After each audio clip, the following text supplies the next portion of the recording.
So here it is, season 1 of the first FMOC series. If you haven't seen the draft video, I recommend watching that first and then returning back here. So let's get into it. After each round of games, we'll take a look at the table and see how teams are getting on. And it looks like after just 7 games, there's a big gap forming here between top and bottom. We did anticipate Mike's team to start slowly due to their long-term injuries. Unsurprisingly, our two Italian teams have the best defensive records, while Romford is just taking the "we'll score more than you" approach. Just confirmation here of the injury problems for Mike's team, but Calvert-Lewin should be back for the next round of fixtures. Big money signing Jan Sommer has broken his finger, so he's likely to miss all the fixtures in the next round for SAI Maggio. Okay, we're going to race through the first 3 rounds, as the final round is where things get real juicy. At the halfway point, SAI Maggio is still on top, and Romford still haven't drawn a game. Ciro Immobile is averaging almost a goal a game so far at the top of the goal scoring table. Tom FN has slipped down to bottom of the table after getting just 1 draw in the last 7 games. A fresh bill of health and a boost to team cohesion is on the menu for Roy's team, thanks to his Antonio Conte manager perk. Let's see if that's what he needed to turn the season around as we go into the 3rd round of fixtures. Dunk seems to have jumped up to the top of the table, with the top 4 teams being separated by just 4 points. It looks like Mike has joined Tom at the bottom of the table for the battle for first draft pick next season. It looks like 2 losses at the end of the round are what saw SAI Maggio slip down the table here. And as we go into the final round of fixtures, we don't seem to have any major injuries, which is good news for all. Now we're moving into the business end of the season. I'll be taking you through this round game by game, but first, let's take a look at the cup draw. Each stage is 2 legs, and we can already see the results from the first leg. 2 teams fighting for the league have been drawn against each other at the top, with Dunk taking a 2-1 lead into the second leg. However, we may have a shock on our hands in the bottom fixture, with Mike winning 2-0 in the first leg against Sean. We'll return back to the cup games shortly. Mike has taken his form into the battle at the bottom, with Sesso smashing 5 past Tom FM.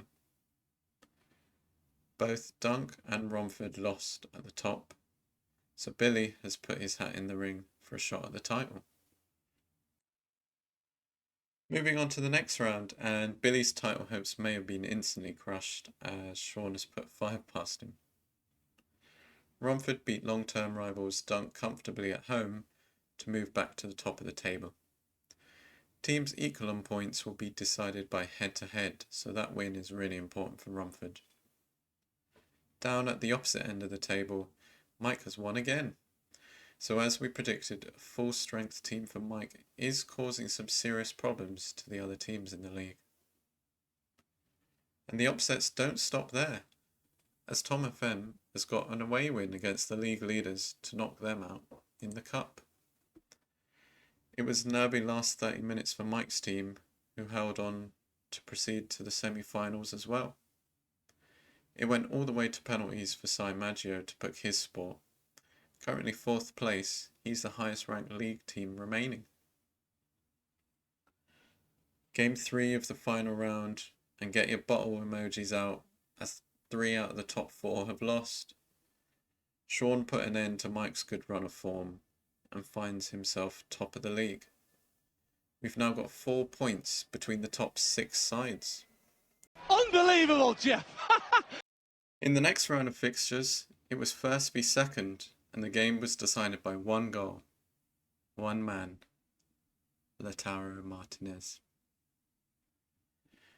Roy is continuing his late charge for the title after a 3-2 win against Billy. Dunk also keeps in touch with Romford after a dominant win against Mike. I'm not sure why, but the semi-finals were played on different weeks, so Roy has actually already secured his spot in the final with an 8-0 win over Mike, and it looks like it will be an all-Italian final unless Tom can put in another magical away performance. As we return back to the league, it's been a great round for Romford. Dunk and Sean have been held to a draw, so the gap is extended to 4 points. Romford have the best head-to-head record between the three and will feel they have one hand on the trophy as they play Tom FM next. But before we get there, let's just give you confirmation of the Cup semi-final result, and it is Sai Maggio who will be joining Roy in the final, which will be played over 2 legs.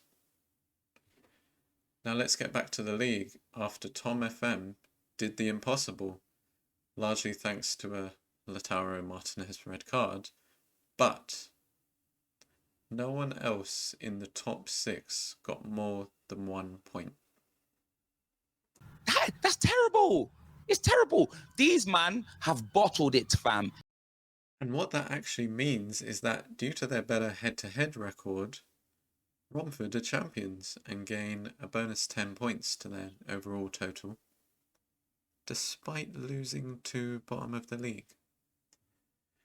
With one eye on the draft, I think it's in everyone's interest to throw the last game to get a better draft position.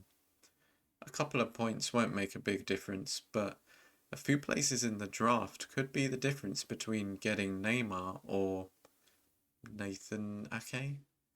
Okay, not that bad, but you get what I mean. Both teams had under 1 XG, but it was Sai Maggio who put 3 past Roy's defence. That third goal at the end really killed any realistic hope for Roy to get back into it. But they are at home for the final leg, so nothing's impossible. For the final match of the season, we couldn't have scripted it better as Tom FM travels to Sweet Left Tootsie, with all their fans hoping for a loss to keep hold of the number 1 draft pick. There is a scenario that Dunk could fall all the way to 5th if he loses to Billy, so let's find out. And it is Tom FM who secures the number 1 draft pick for next season, thanks to a glorious 5-2 loss to Mike. Sai Maggio managed to hold on to his number 3 spot in the draft, but at the top, what on earth is happening here? So when Sean and Dunk were tied, Dunk has the better head-to-head between the 2 teams. However, now that they're both equal with Romford, Sean has a better overall head-to-head than Dunk between the 3 teams. Roy ends up 1 point behind in 4th place, despite going undefeated in that final round of fixtures. For the XG nerds, here's your favourite table. Only 2 teams out of order, so not much to complain about really. Romford's XG was just miles ahead, and that was the difference this season.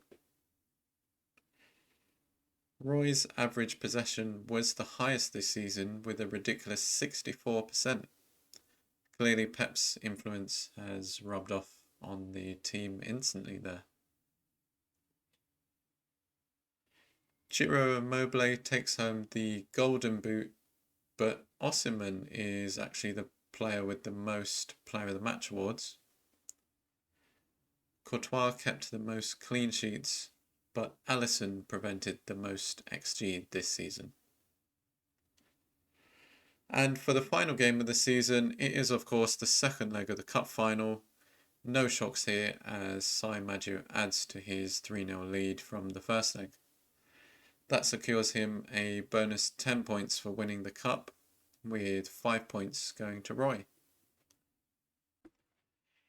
Vinny Jr. was the star player of the cup this season, but in reality it was just elite stat padding, as he got 3 of those player of the match awards in the previous rounds. He really didn't show up for Roy in the final 2 games when it mattered. So let's take a look at the overall points totals at the end of Season 1. League champions Romford have a 7-point lead over the cup winners Cy Maggio.